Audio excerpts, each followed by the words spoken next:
Welcome to my travel blog. আজ আমি উঠছি আটলান্টিক মহাসাগরের এক বিলাসবহুল ক্রুজে।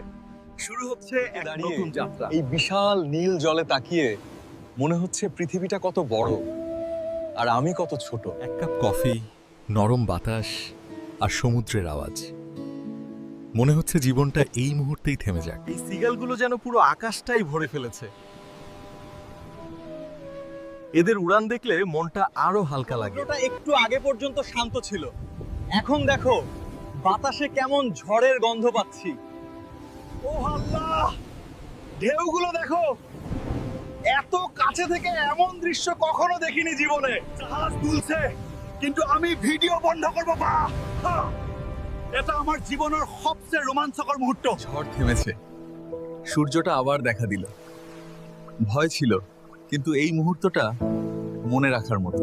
সূর্যটা ডুবছে ধীরে ধীরে, সমুদ্রের আলোয় রং মিশে যাচ্ছে আগুনের মতো। এক অপার্থিব মুহূর্ত। রাতের সমুদ্রের শান্তিটা আলাদা। ঢেউয়ের মৃদু শব্দ যেন একটা ঘুমপাড়ানি গান। দিনটা শেষ, জানালার বাইরের ঢেউগুলো এখনো গান গাইছে। কাল আবার নতুন ভোর, নতুন পথ।